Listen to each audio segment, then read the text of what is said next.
If you just now tuning in, hit the like, hit the subscribe, and hit the bell. GMS fam, the green room. Let's talk about it.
Hey, yo, GMS fam, the green room. What's going on, y'all, man? Happy Tuesday. Welcome back to the GMS show. I am your host. What's going on, everybody? GMS fam, if you are here, tap into the live chat. Let me know you are in this mother flipper. I'm going to try not to cuss so much, man. But let me know you in here, man. Shout out where you from. Let me know who you are in the live chat, man. Tap in. You know, we start out every show with peace, love, positive energy, good vibes, passing it forward. Hoping that you pass it along as well. Shout out to the GMS fam. I see you, D-How. My nigga Zen Master in the building, Glow in the building, Southern California, Jigaville. Roberto's Perspective, Team 642, Daryl in the building. What's going on, y'all, man? How y'all feeling? Sacramento in the building, Hillsboro in the building, Jersey in the building, Boston in the building. Y'all tuning in from everywhere, man. Appreciate y'all, GMS fam. Look, man, we got some things to talk about today. We got a lot on the agenda. My nigga Rob Justice in the building. How do y'all stop y'all? First of all, let me just ask y'all this random question. How do y'all stop yourselves from cussing? Like, do you imagine that you sitting around in a room full of your elders, like your granny and your granddad, like your aunties, and you know what I'm saying? Like, how do y'all stop yourselves from cussing? How do you do that? Do you imagine yourself at work in front of your boss or something? Like, it's hard because, like, when I'm sitting here just talking in normal conversation, I just be cussing, man. And I can't help it. You know what I'm saying? I'll be talking to different, you know, creators and people on, you know, that be on these platforms and stuff. And they be like, yeah, man, you either got to edit your videos or just try not to cuss. And I'll be like, I'll be trying, bro. It's hard. I can't help it. It's hard. Hey, John Mammoth in the building. He say tuning in from Charlotte, West Palm, Florida in the building. What up, Glittery? How you feeling? Columbus, Ohio in the building. Now, I'm gonna try my best. It's gonna be hard. We got a couple videos we gotta play, a couple clips we gonna play. But I wonder. I'm gonna ask y'all. How about this? I'm gonna have y'all choose what we start with, because I was thinking about it. Do we start with the Karl Malone stuff, or should we start with Boosie and T.I? Let me know. We need to know right now. Hurry up. Give us a quick answer, man. What y'all want to hear first on the agenda, man? The Karl Malone stuff, or you want to hear the Boosie stuff? Let me know. I gotta know. We can start wherever, but it's whatever y'all want to start with first. I'm gonna let the GMS fam choose.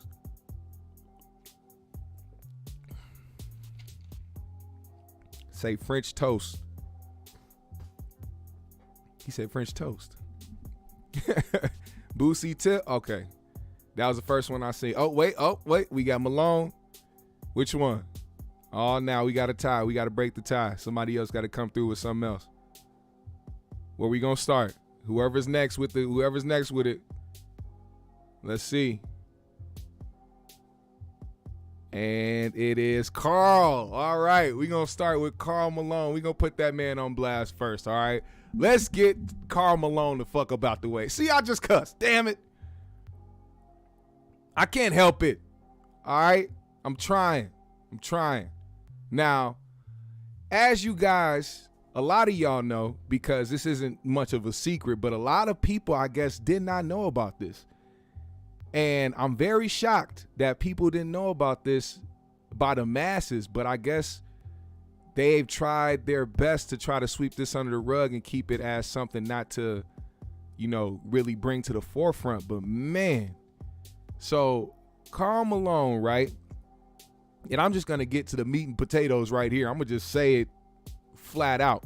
In 1983, 20-year-old Karl Malone impregnated his girlfriend, 13-year-old Gloria Bell, while playing basketball at Louisiana Tech University. According to Bell, her family declined to press statutory rape charges because of his impending NBA fortune, except he then denied paternity of their child, Demetrius Bell, who was born in 1984 and became a NFL veteran. That's right. He played on 3 different NFL teams. And I have the Wikipedia here, which is hilarious. If you see who's listed as his parent, it just flat out says Karl Malone. It doesn't even name Gloria Bell. It just says Karl Malone, which is, I think it's hilarious just because they have that as the parent, but it's like, damn, you know what I'm saying? It's like you didn't even put the mom in there. They want you to know that Karl Malone is who fathered this child and left behind. And the 3 teams he played for, actually, he was drafted in 2008. The 3 teams he played for were the Buffalo Bills, the Philadelphia Eagles, and the Dallas Cowboys. Now let's read his relationship with Malone before I let you guys hear Bomani Jones ether this creepy motherfucker. Now, laboratory blood tests prepared for the Bell family's 1996 paternity lawsuit against Karl Malone reportedly pointed to an over 99% probability that Bell's father was either Malone or a brother of Malone, aka just saying there is definitely Malone DNA there. Malone initially refused to respond to the lawsuit, but eventually reached an out-of-court settlement with the Bell family over the issue. The Bells received a single lump sum payment of a confidential amount with no ongoing child support for Demetrius. In speaking later about the settlement, Malone's attorney asserted that it had not included an official court determination of paternity and noted that Malone had a lot of brothers. Here's the funny part about even saying that. If there's a narrative around me saying that I impregnated a 12-year-old, 13-year-old girl at a full-grown 20-year-old age, I would be adamantly going against that, especially if my argument is I have a lot of brothers. Hey, I have X amount of brothers. This could have been one of them. I'm not, especially clearly if you're gonna say if you're gonna have your lawyer say that Malone has a bunch of brothers, you might as well just tell on your brothers, right? You already snitching and saying it could be one of your brothers. You already saying that, so why not just go full force with it and say, hey, it wasn't me, it was most likely one of my brothers, because I never messed with the girl. Excuse me, I don't know who she is. I don't have no history with her. He has been quiet and not said nothing about this. As a matter of fact, this is the closest thing you'll get to a statement from Karl Malone about this situation. You guys let me read this out to you. Karl, in his words, said, "I'm not discussing any of that backlash. I don't care. That's my life. That's my personal life. And I'll deal with that like I've had to deal with everything. So whatever." That is his statement regarding how he feels about this situation. Now, although Malone was 20 years old at the time that the 13-year-old Gloria Bell was impregnated, she said that her family chose not to pursue criminal charges against Malone over the relationship. According to Bell, with Malone being a neighbor, Summerfield's population is only a few hundred. Her family did not wish to see him jailed, especially since he would then be unable to provide any support for Demetrius at all. 2008, the Buffalo News published a story about Bell that included the claim that he did not know who his father was until after he graduated from high school. However, in 1998, an article in the Salt Lake Tribune, when Bell was 14 years old, his mother spoke of his shying away from anything to do with Malone because his feelings were hurt by Malone's refusal to acknowledge him. According to Bell, he has spoken to Malone. Hold on, let me highlight this for y'all so y'all know where I'm at. According to Malone, on one occasion when Bell was 18 years old, Bell reported that Malone told him that he would have to make his way on his own as it was too late for the two men to have a father-son relationship. Holy. Bell and Malone began to mend their relationship around 2014, and in 2018, Bell said that he and Malone talk and text nearly every day after going on a hunting trip together and had a close relationship. Malone said about his relationship with his older children, "I didn't handle it right. I was wrong. Father time is the biggest thief that's out there, and you can't get that back." Bell has reported that he is very close to Daryl and Cheryl Ford, older twins of Malone, that were also the subjects of a paternity suit. This man was literally just going around bussing and not caring about the consequences. He was just rolling around, leaving his love juice in people and then dipping out. First of all, Karl Malone is lucky to have been the mailman in the NBA. These people could have took him out, and rightfully so. They could have did it. They could have did it to him. They could have ended his life. And you talking about in the 80s? Black man impregnates 13, 12-year-old girl. Oh my God, he's gone. We would have never heard about him except for him being in the papers for being a fucking creep, for being a whole pedo. The literal mailman just dropping them off, just dropping off white envelopes.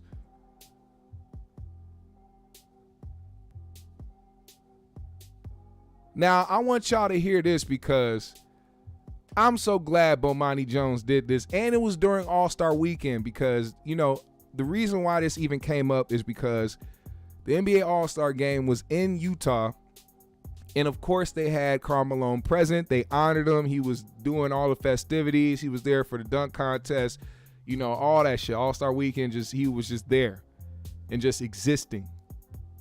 And it's always been puzzling to a lot of people who know about this situation why the NBA continues to invite him to things knowing about this. And they've never, ever in life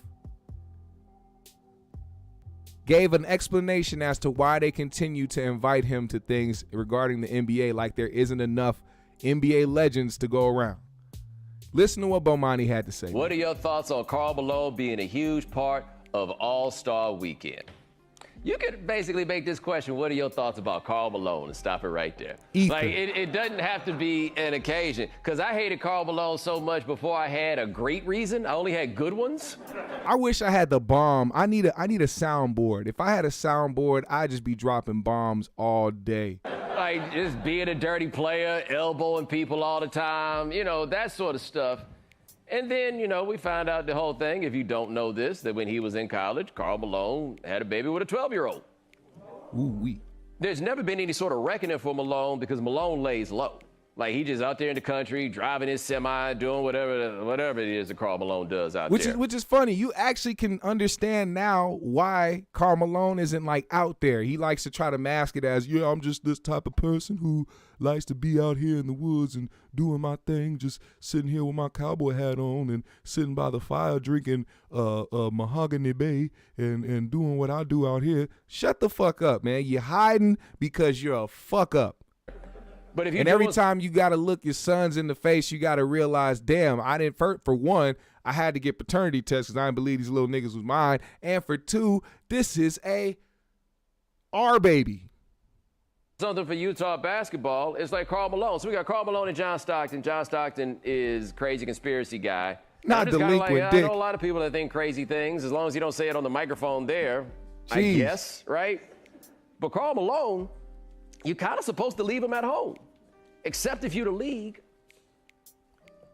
I heard a lot of y'all when I told y'all those details that you'd never heard them before, right? And so why is Karl Malone not there? Then you make this more a story. And so I would imagine that there's a very cynical outlook on how to play it. So I never want to see Karl Malone ever, all time, any other point. But he's going to be there, and it's going to be wild uncomfortable for a lot of people. And then tomorrow we're going to forget it ever happened. Now, here's the thing about that. This is why I say the NBA is fucked up, because they've never really addressed this at all. You know what I'm saying? Like, they never address this. They just keep inviting him places, and it's like, damn, when are y'all gonna cut the cord, man? Let him just be off in the woods somewhere. He can't get in trouble for it no more. There's no jail time. There's no lawsuits. No, none of that. It was all settled. He just has to go about his life when scrutiny, but he's never gonna see it because he's in the woods somewhere with all his Epstein receipts. Because you know Karl Malone was on that island. You know he was. Oh, don't get me started. I'm on a whole conspiracy theory, man. You talking about in the times of that, in those times, the mailman, you got millions of dollars and you into that type of creepy weird shit. Oh, you, as soon as he found out about any island of that matter, yeah, I'm gonna go and do my thing. I'm gonna go ahead and take all my hats. I got my box of hats and my cowboy boots, and I'm gonna go ahead and I'm gonna just, I'm gonna do my thing. Karl Malone, and I guess you can say, back then it was different, but I saw something that made me feel like, damn, he's been a whole ass nigga for a long time. Like, they brought up the fact that, when he was playing for the Lakers, how he made a pass at Kobe's wife, and I seen niggas trying to twist it, talking about why is she flirting with him in the first place. Like, y'all niggas don't know what flirting is. That's how you can tell a simp and a weird nigga from a motherfucker who got common sense and know what's going on in front of him. Like, how are you gonna take that as flirting when a person, she's being visual, she sees what's in front of her? This tall ass weird nigga walked in with a cowboy hat and cowboy boots, and she said, "Hey, cowboy, who you going to?" And he talking about, I'm looking for little Mexican girls. Little Mexican girls. You just out with it. You just out with the weirdness. Which also leads me to believe about a lot of other things that people talk about when it comes to Karl Malone. Like, you saw how he reacted. Well, I guess I can't blame him, because a lot of niggas reacted that way when when they found out Magic had the HIV. When they found out Magic had the HIV, a lot of niggas was like, I'm not playing with that nigga. If he found me, if he reached and cut me open, I'm a snap. It was a lot of niggas that was against Magic at the time, but Karl Malone being one of the prominent players at the time, his opinion rang louder than a lot of other people's. You know what I'm saying? So I don't know, man. I can't stand the guy. I never liked Karl Malone in the first place. He was just always like, look at his face, bro. Hold on, I'm sorry. Let me zoom in real quick. Look at Karl Malone's face. I'm sorry to do this to y'all, but you have to see what this man looks like. He looks like somebody's disturbed uncle. He looks like the predator in many ways. He looked like Uncle Touch-a-Lot. Like he got stories on him that we don't know about. I'm trying to tell y'all, man, you could tell sometimes, you could just look at somebody in their expressions, man. And you could just tell. He is not a safe guy to put your children around. Karl Malone is not the guy you want to have around your kids. Karl McCreep, that's his new name, Karl McCreep. We got Karl McCreep on the line looking at. Shout out to Demetrius Bell, by the way, man. He had to go through life with all this bullshit happening, man, knowing that his father was an NBA star, but also violated his mother at a very young age. It's just, oh my goodness. Karl McCreep. Round of applause for Karl McCreep, man. This ain't, I mean, I said it was a secret, but of course it's not a secret. It's just that more people found out about it as it's being told. You know what I'm saying? And thank God for social media at certain points of life, because then he really would have slid past this shit. He really would have slid past this shit without no type of recognition or anything. So I'm glad he's up out the plate, man. Give it up for Karl McCreep. Now, we got to talk about this Boosie and T.I situation, man, because yesterday, Boosie, a clip went up VLADTV talking about T.I, and he called T.I a rat. Now I want y'all to hear what Boosie had to say, and then I'm gonna read to y'all what T.I had to say in response, because T.I responded today. And here is what Boosie said. With the T.I situation, if he did that, you're a fucking rat too. I don't spare no motherfucking body.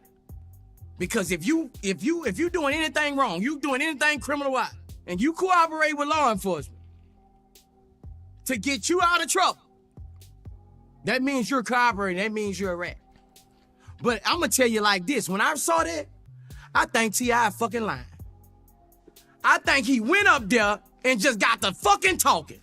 You think something happened at 18 years old, right? You gonna hold how vocal he is. I've been around this. You gonna hold that in all them damn time. All this damn time for 20-something years, you gonna hold that in, and it finally came out? Why admit to that, though? Why admit to the after?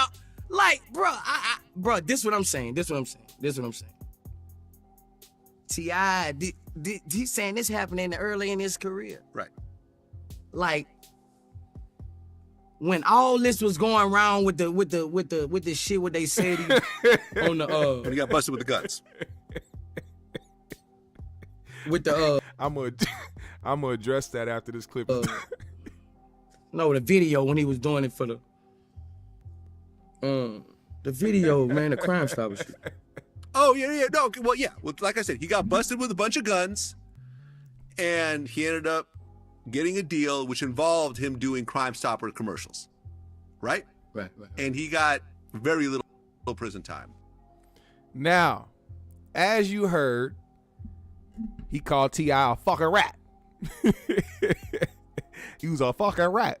The way that this nigga talks is hilarious. But Marcus Carter said Boosie always got white-ish in the cracks of his mouth. Now, let me say something, man. I don't know what that is. I've seen a few people with that in my lifetime, but I have no idea what that is. What is that like a chronic white mouth syndrome? Chronic white mouth syndrome, is that what it's called? He has chronic froth. My nigga got chronic froth on the edges of his fucking mouth all the time. Just chronic froth. A frothy mouth ass nigga. That's what Boosie is. But anyway, nonetheless, T.I responded, and I'm gonna read to y'all what T.I had to say in response to this. Hold on, let me make sure. Let me make sure I got it right. Now, this was a couple hours ago. T.I said, yeah, so I don't know if it's you or your OG uncle that needs to see it, but I got my paperwork ready to show. Pull up. My number the same and my address the same, my nigga.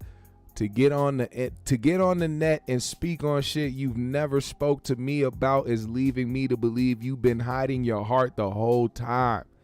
I'd never speak certain disrespect on your name / reputation about a if, homie. The convict code say, when in doubt, pull the paperwork out. And if you ain't did that now, I don't know what type of time you on, but I say it again. If it was a question or confusion about anything I said, you could have called and asked. So you can report back and tell your OG, or you could have pulled up and checked the black and white like I'm offering now. Either way though, my nigga, I ain't bound to no nigga's opinion of me, cause what they think will never overrule what I know. So don't wonder no more, homie. Answer the if, pull up, and report back to the rest of these niggas who opinions matter to so much of you. Cause I could give a fuck about what no nigga think about me. The tail shall never wag the dog. Leadership leads with facts and stats. We don't follow no fantasy land shit. Remember that. And I ain't bending my knees for nothing or fearing nothing but God. So come on and see what you speaking about. So next time you can speak intelligently. And then he tagged Boosie and said, I expected more from you. This shit ain't solid. Obviously, I thought we was something we wasn't. Boosie has yet to respond. Hopefully these two men got on the phone, or hopefully they was able to talk to each other after that post. Because here's the thing, man. One thing I do hate is the person to say a person going on the internet, because I mean, inevitably you're going on the internet as well to talk about it, because if he has the same number that you know he has, you can call him too after he did the Vlad interview and was like, what the fuck was that? In my opinion, I don't know. A lot of niggas do really like the internet, but be trying to put it on other niggas like, oh, you an internet nigga, you go to respond to stuff on the internet, or you go straight to the internet to talk about this and that. It's like all you niggas do the same shit. And then on top of that, it wasn't like Boosie just started talking about T.I.'s situation. Vlad asked him a question. Now, he does have the choice to answer it or not, but here's the thing. Boosie is one of those people that prides himself on being known for somebody who is loyal to the streets, loyal to street codes. I personally don't get it, because the streets never did anything for Boosie besides help him reestablish different stereotypes that we really don't need in the culture. But he neither here nor there. He's a legend in the rap game. I just don't understand that part of it. The whole you be on the internet or you on the internet doing this and that. Y'all both on the internet now. Y'all could have at this point, y'all both got each other's numbers. Y'all know where each other live. All this shit is a game to niggas at the end of the day in entertainment. And here's the thing. Yeah, like this is why people say the shit that they say about Vlad. And you can try to, exempt him from whatever and just say he's asking questions. I get that, but he is very conscious of what gets clicks and what makes good content. He understands that beef and all that other shit gets people excited, which is why when he asked a question about their joint album and when Boosie said they not having an album come out again, this bitch ass nigga Vlad got all excited. Oh, you heard it here first, y'all. Boosie and T.I, Tip Harris aren't gonna be doing a joint album anymore. Oh my goodness. Oh, Sesame Street talking ass nigga, man. He's somebody who I cannot stand who gives interviews, because he's a code switcher. When he's around black artists, black entertainers, whoever it is that he's interviewing, who he assumes is about that life or whatever, about the culture, he tries to say certain shit that sounds stupid as fuck. Like, you know what I'm saying? Like, you capping. I mean, like, be for real. Like, be honest with your bro. Shut your dumb ass up and talk for real. I hate that shit. It makes me cringe to hear white people talk a certain way because they around black people. It's the weirdest shit in the world to me, man. It is really the weirdest shit in the world to me. And I can't stand it. And I will call it out if I see it. I'll be the person be like, can you talk normal, please? Can you please talk normal? Can you just like, can you fix that? I don't know. Can you fix that? Or I know that's not how you talk, but can you fix that for me? Now, with this, I don't know how to take it, because like with that whole situation with T.I, I honestly don't have a problem with somebody telling on somebody who's dead, nothing's gonna happen to this person. He's not gonna go to jail. He's not gonna get locked up. He's dead. If I was dead and gone, I would want, and if one of my loved ones was about to be locked up or have a fucked up situation, and all it took was for them to say, hey, well, he's the one that pulled the trigger on this one, or he's the one that took that, or be my guest, man. If it's gonna help you. That don't mean you didn't tell. That don't mean you didn't tell. But as long as you're not putting another black man in jail or put him in a fucked up situation just to benefit yourself, then I don't see a problem with it. You can't go around here, though, talking about how you don't like rats and how you don't like niggas who tell and how you this and that, though, if you really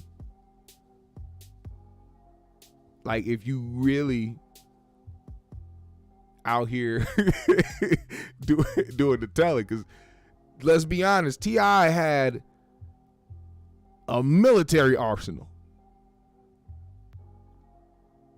And I know people who have done a lot of time for a lot less. Like, it's crazy. I know different states are different, but at the same time, when it comes to certain felonies, a lot of these places play the same game. They want to get you. They want to lock you the fuck up for the things that you're doing. We still fighting for people out here that got petty weed charges. Imagine being locked up longer than T.I just for some weed. And this nigga had an arsenal. He had shit that wasn't even in America yet. T.I had lasers. T.I had a magma gun. T.I had whole alien modified triggers and shit. T.I had everything. T.I had that fucking sword from Halo. This nigga had everything. And somehow, some way, you know what I mean? You know what? I'll leave that for the professionals, because I guess I don't know the ins and outs of that situation. All I know is that T.I was right back on the streets, making niggas dance and bop and putting out music. And that was a horrible situation. He was set up. This wasn't no random where they just popped up on him and saw a deal happen. He was set up. His own people set him up. There was wiretaps. There was all types of shit. T.I was supposed to be going down. T.I, till this day, should be in prison. To this day. To this day. T.I should be, and this is just me speaking from, if T.I was a regular citizen, if T.I was me, do you think I would be out free right now? If I got the same charges, if I got caught up like T.I did, do you think I would be free right now? Hell no. they would have treated me like Victor, what's his name? The nigga we traded for Brittany Griner. They would have treated me like that nigga. They would have put me away for good. Oh, he's feeding the streets. As a matter of fact, they would have been treating him like Young Thug. Y'all forget Young Thug is dealing with some bullshit right now. He dealing with Rico. But, you know, that's a mystery. We'll never know. T.I. says pull up the paperwork. We don't have the paperwork. Only you got it. But, I mean, I don't really care about snitching like that. I'm not the one being snitched on, and I don't live by those rules because I know those rules are all contradictory. All those rules, the street rules, is set up to fail, to be against us as black people, as the community. Those street rules are set up against us. That's why I don't follow them. That's why I don't preach them. That's why I don't praise them. That's why I don't glorify them.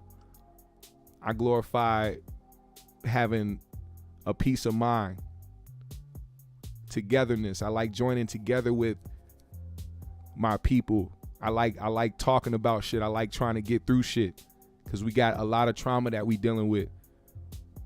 I like to come together because when we come together, we make magic. That's really the honest truth about black people in this country. When we come together and we do shit together in a positive way, we create magic. We make people want to do what we do.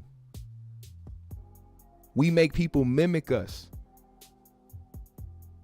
because of how bright our light is. And at this point in life, we dim our own light. You feel me? So I'm about that. I'm not about what these brothers on. DJ Akademiks and Blueface.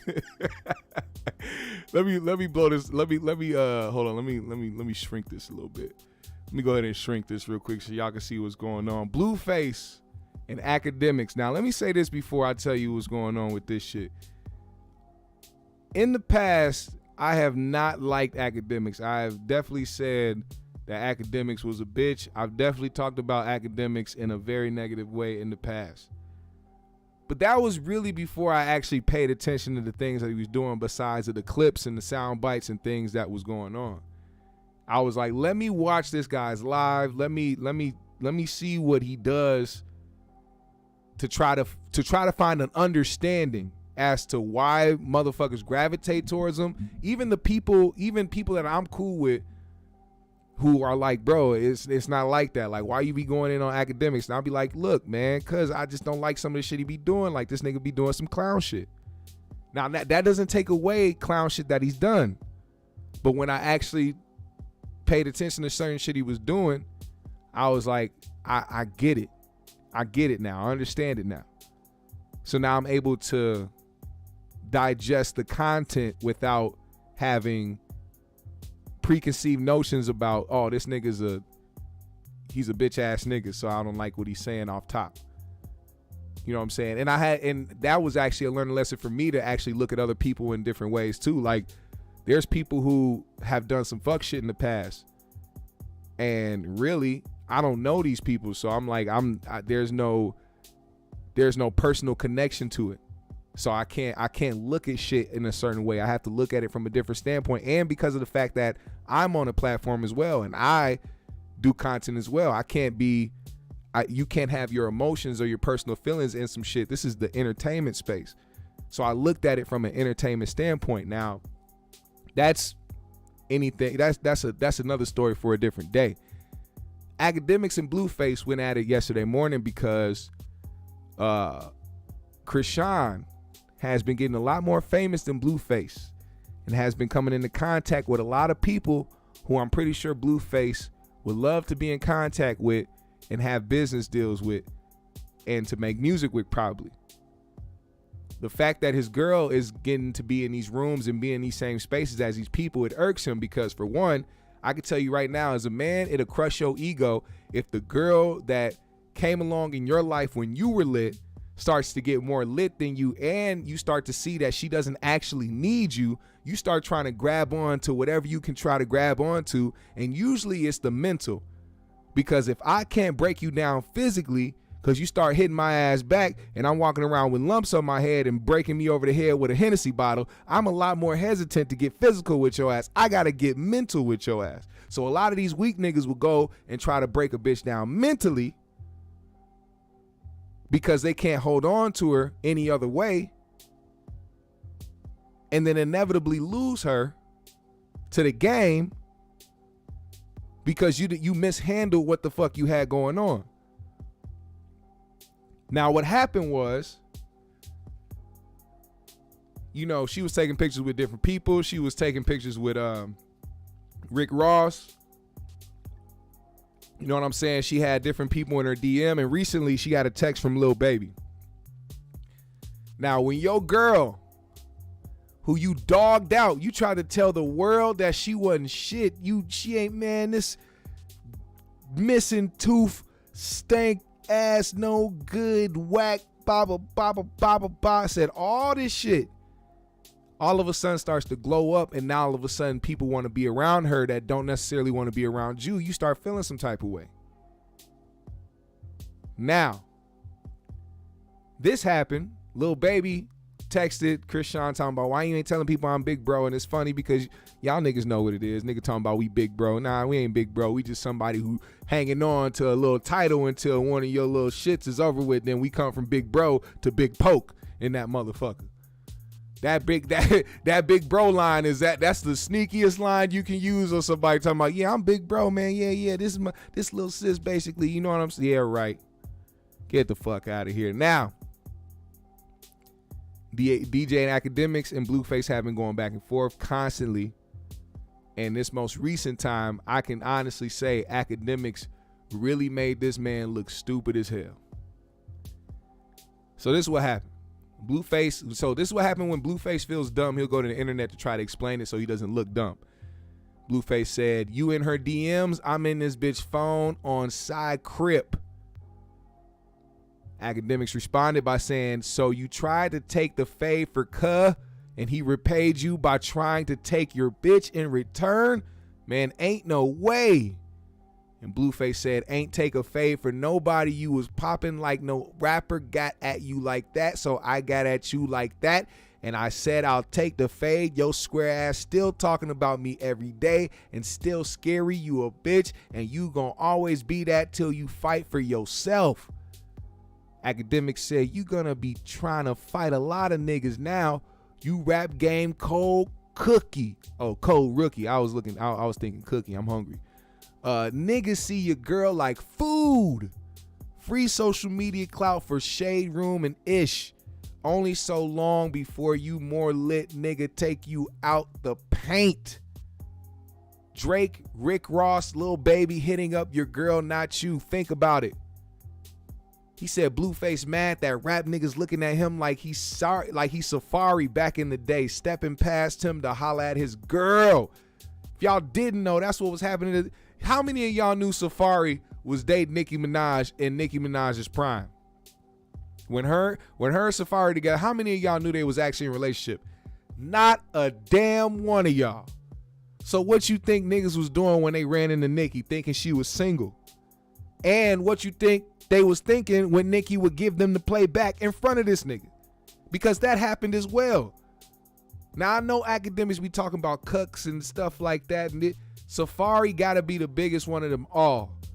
Because the whole time while Nicki is your girl, she was giving it up to Drake, she was giving it up to Wayne, a lot of Young Money, other niggas, I'm pretty sure Rick Ross, I'm pretty sure Gucci, a lot of niggas in the stint that they was together. And you took it because she was the it girl. And Blueface does not want that title. I'm telling you. And I'm telling you right now, this is how niggas with scorn egos, this is how they reply to certain situations, and they'll be borderline gay. He'll say some shit like, Lil Baby must want to fuck me. Why would you say something like that, Blueface? Why would you even insinuate that? Is that an extreme tactic to try to get somebody not to mess with your girl? And Akademiks said, imagine Blueface this morning trying to guess her iPhone code just to find out Lil Baby was finna drop a verse on her iMessage. Nigga was so mad, he ran straight to Twitter to expose him like Ruby Rose. He said, here come Act clout chasing. And Act said, nigga, don't let me get you distracted. Tell us what else you found in that phone, nigga. What pic she done sent Lil Baby? Don't act like she left that nigga on red. She saved him as big brother. Come on, bro. Remember the 10 niggas, G? Might be 11 now. He said, told you that boy got CTE. Blueface really beefing with himself, thinking Drake, Lil Baby, and Rick Ross want the toothless bandit. Bro, you the only one that want her. Blueface really a hater for his girl. Your girl who sucks at music but trying anyways gets followed by Drake. You immediately hate and say he infatuated with you. Rick Ross takes a picture, you pissed off. Lil Baby gives her his number, you expose messages. Nigga, just say you want to control her. This why I told y'all Blueface should have stayed trying to seriously be a rapper instead of joining the reality TV world. He can't stomach the fact his girl is the most viral thing right now. He's the sideshow. Women consume majority of reality TV content and they care about her, not him. Blueface claiming the shit out of his girl these days once he see other lit niggas in her inbox, and the fact that she's more lit than him. Remember, at first this nigga was acting like she was dirt. Y'all see how when niggas down bad, they come back around. Take notes, ladies. And then he said, I'm still mad Blueface went through Krishan Rock purse to steal her phone, ran to the bathroom, locked it, guessed her code, and then tried to text Lil Baby off her phone. Nigga, instead of worrying about him, saved his big brother in her phone, asked for a verse. Nigga, you need it. What the nigga Akademiks say? Holy. So here's the funny part. Because through all this, to try to save face, Blueface is saying that he's managing her. This is I'm managing this girl. No, you're not. You're in a full-blown domestic relationship with this girl. But because he doesn't want to look dumb, because here, like, think about this. Like, this is really what happened. This is what I perceive to have happened for real. Blueface thought he was pimping. Please don't forget Blue Girls Club. He brought a whole bunch of girls in. As a matter of fact, that's where him and Krishan got together. She was one of the Blue Girls. He was on top at the moment. He was lit at the moment. He had the bread. So he said, I'm going to put this shit together. And when I put it together, I'm going to show y'all how much of a pimp I am. I'm going to show you how much of a dog I am with these hoes. I'm about to get it popping. I'm about to have these hoes fighting. I'm about to have these hoes fucking, sucking, all types of shit. Then one of those girls end up becoming more lit than him. Now you want to be managing. Now you want to be involved with everybody that hit her up. Please remember that this is the same person who gets mad at every single major person who hits her up. Doesn't sound like good business to me. It sounds like you are ruining her career or trying to. I'm telling you, the first moment Krishan get to move away and actually really not fuck with this nigga no more and start doing her own thing and taking her own opportunities, oh my God, he's gonna self-destruct. Krishan is the last piece of the industry that he's holding on to with dear life. There's not another song that he can make that'll do good enough to put him back up. That ship has sailed. Blueface is ass at rapping. I'm sorry, but he is. You treat your artist / girlfriend like shit. And every opportunity that comes her way, you ruin it because you're the jealous boyfriend but acting like the manager. These young niggas different, I'm telling you. He said, I don't want to control her. I want to control the business. It's called management. Come through, Suge. If you want to work with Pac, it's very simple. Death Row Records. Akademiks said, dog, you ain't got to lie to me. I don't know if you think you got game or something. Nigga, you publicly exposed high-profile artists that were trying to network with your girlfriend or artists you manage. You think they still finna work with her? You ruined those relationships over your own jealousy. He said Blueface said he being a manager to Krishan by exposing every nigga who hit her up. Krishan Rock IQ gotta be under 60 if she let that nigga tell her that and she believe it. Nigga, Drake, Ross, and Baby ain't gonna keep hitting you up after getting embarrassed by a jealous boyfriend.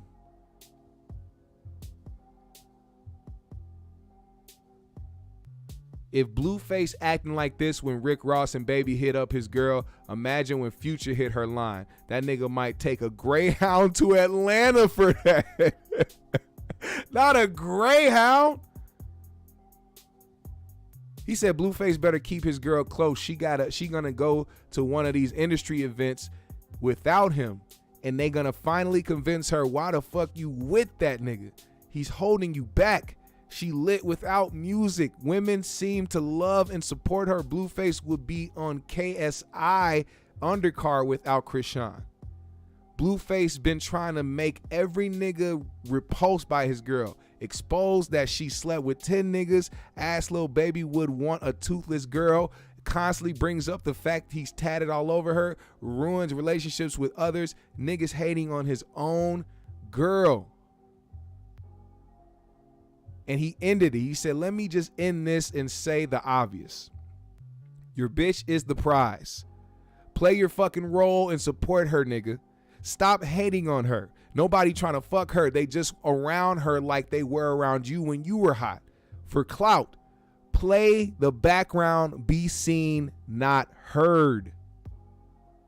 I'm sorry. But Akademiks got at that man.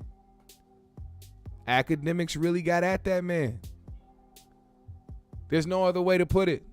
Blueface is in denial, and I hope that man figures it out, man, because it's a lot of people that would have loved to be in his position as an artist, and I hate when dudes come out here and try to play like they were so good when really it's just because you can't make another hit or you can't make any good music while you sitting there talking about you can retire from the rap game. You haven't done anything in the rap game. A lot of people have had hits. One hit wonder is a saying for a reason. A lot of people have had hits. There's a lot of people that cannot maintain a career. And you can see that he's tugging and pulling at everything possible to try to maintain whatever it is he has left in the tank of his career. The man can't rap. He clearly can't pimp. He can't keep his girl around him. He can't keep her in check. I don't know too many pimps that get hit back. I don't know too many pimps that's getting slapped back. I don't know too many of them that allow that to happen, but seems like Blueface is down bad. Speaking of down bad, did y'all see this guy?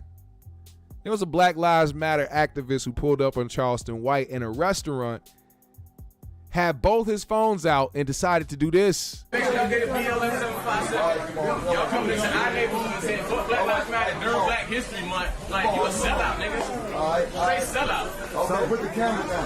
I'm gonna keep them up. What, you 30 minutes something? Oh, Black Lives Matter? You got a problem with Black Lives Matter too? A bunch of gay bitches. What? A bunch of gay bitches running. Hey, hey, nigga. You look like it.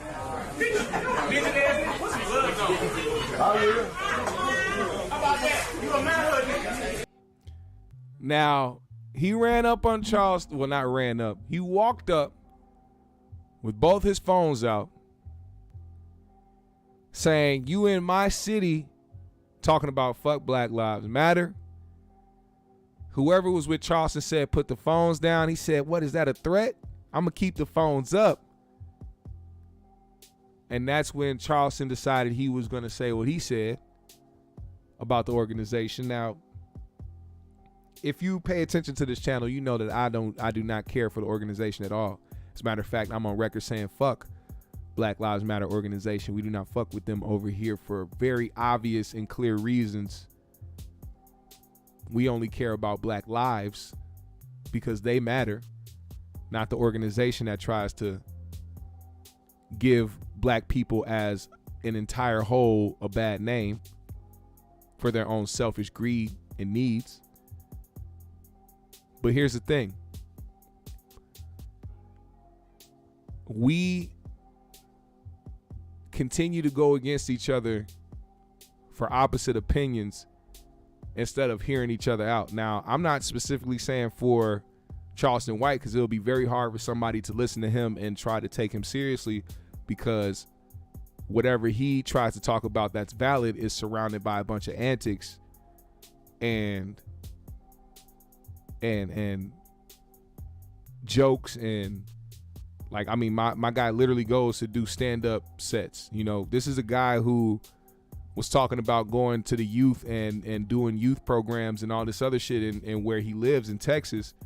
But I mean, all I've seen is him touring around going to tell jokes on stage and then going on the internet to say, you know, wild shit to be trending, to go viral.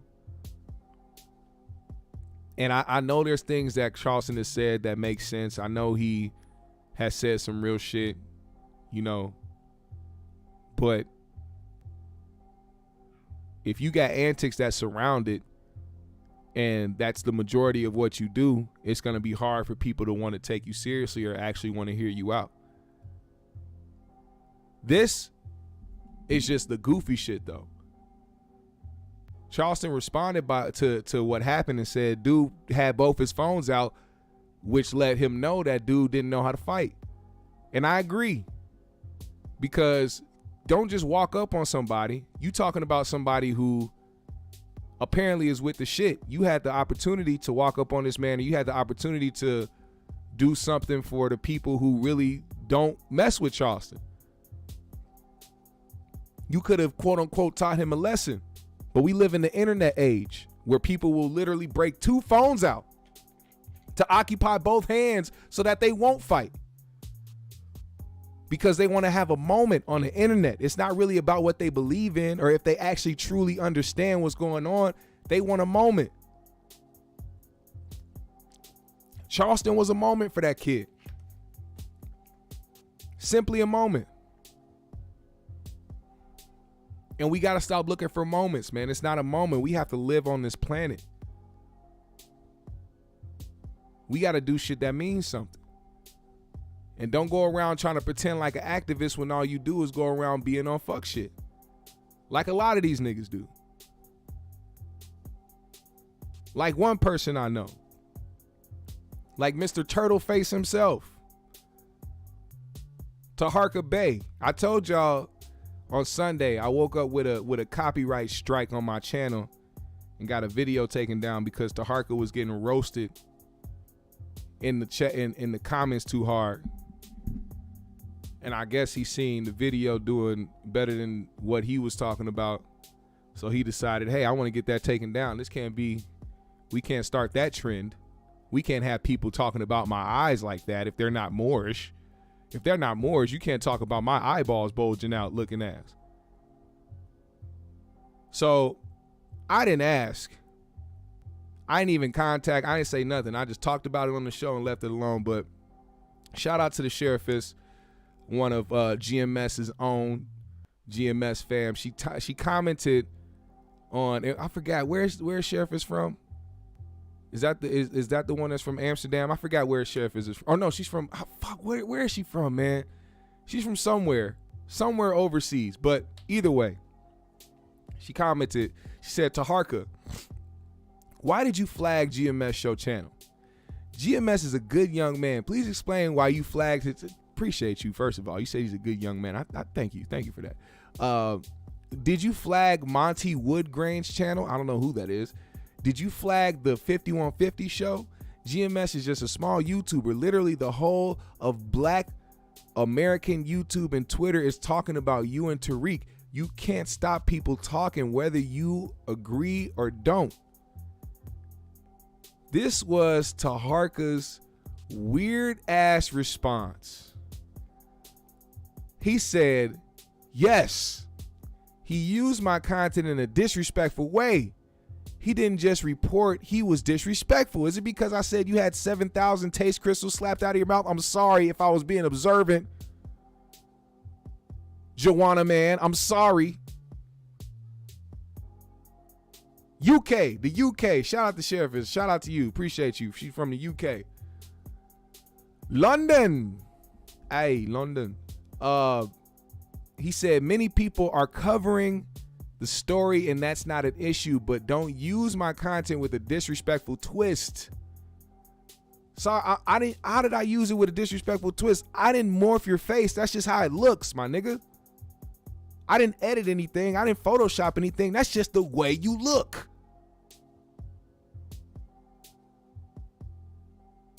Just talk. But 5 minutes of my content and then a disrespectful commentary? Nah, son. Like right now, he's on an hour tirade of disrespect. Who cares? Therefore, my strike was good money. Peace to the young bro. First of all, I didn't go on an hour tirade. I don't know why these niggas do that. But either way, the contradiction doesn't stop. In the video that I played of him talking about Corey Holcomb and Marcus, he played a clip that I had my beat in. The beat that you hear in the background right now. He had that playing. Maybe this beat. It could have been another beat. But whatever beat it was my beat. And then talk about using content in a disrespectful way. Did you not use Corey's clip of him talking about you and then proceed to call the nigga gay and sissy? Don't you literally go on your channel every week to talk about Tariq Nasheed? Am I tripping? You literally just went on your channel the other day to talk about you had proof that he was an informant for the FBI. Am I tripping? Or does it sound like it wasn't even about the content? It was about the fact that he was getting his ass roasted and toasted in the fucking comments and couldn't stand to look at it. Because with his eyes, he could see the whole comment section. He ain't even got to scroll down. His eyes literally just see everything. There's no need to scroll down on the screen. Even if you can't see the words on the screen, somehow he can see it. Them eyes, they gonna see it.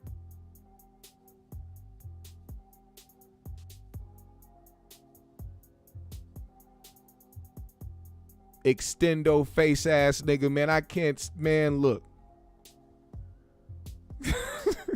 And I still don't hate the nigga. I got no hate for the nigga. I don't know him. I don't have a problem with him. I don't dislike the guy. I just think that was some hoe shit. It was some hoe shit because you was getting roasted and we know it. Just say that. You got roasted. Nigga, I get roasted. After I got done talking about you, either you on a burner account or one of your little Morris followers came to my shit talking about fix your hair. Stop smoking weed, motherfucker. Did I get mad? No, because I didn't give a damn. And if you are on this platform and you show your face, you show what you look like, and you talk on this internet, you are subjecting yourself to people talking about you. And I am prepared for that. I am not that thin-skinned at all. As a matter of fact, it's impossible. I'm too big to have thin skin, motherfucker.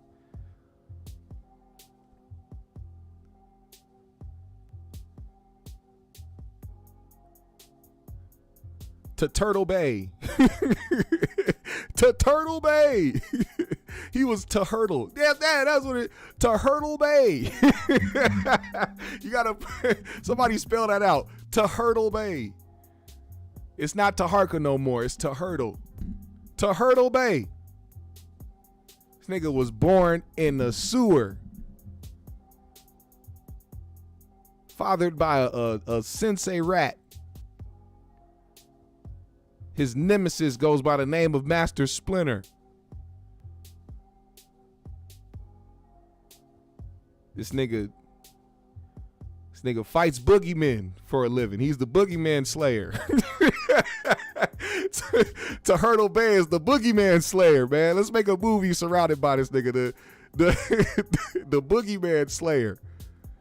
He don't use no weapons. He covers his face the whole time, and when he shows up and he sees a boogeyman, he just releases his face, and the boogeyman just and then disseminates and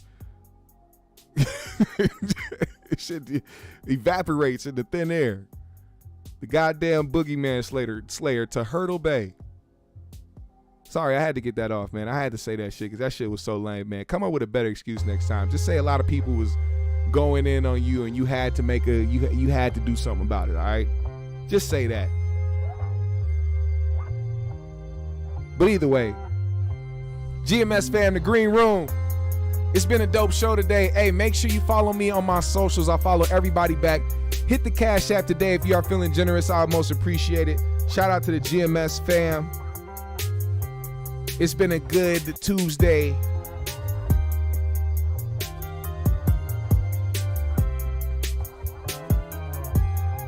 It's gonna be a snow day, man. A huge snowstorm is coming to Minnesota, man. So y'all make sure y'all send your high hopes that we make it through, man. The next 2 days, they called off school for everybody. They said it's gonna be fucked up in Minnesota. So if you live in Minnesota, make sure you got what you need for the next couple days, because it's about to come down. The joys of living in Minnesota, man. Hey, let me see at least 5 of y'all in the comment section when the live is over. Hey, I got a new beat tape out too, by the way. If you haven't heard the new sounds, you missing out, man. A lot of people have been getting it, man. I appreciate everybody that tapped in with the beat album. I appreciate y'all. It means a lot to me, man. It's absolutely free on Bandcamp. It's free on Bandcamp. You can go and you can get it for free. You can download it for free. You can listen for free, and you can also purchase it at your own price, man. From $1 to $5 to $10 to $20, it don't matter. If you support, do what you do. Hit that link. Go listen to it, man. Go vibe out. Do what you do. I appreciate y'all, man. GMS fam, the Green Room. Smoke some. We out.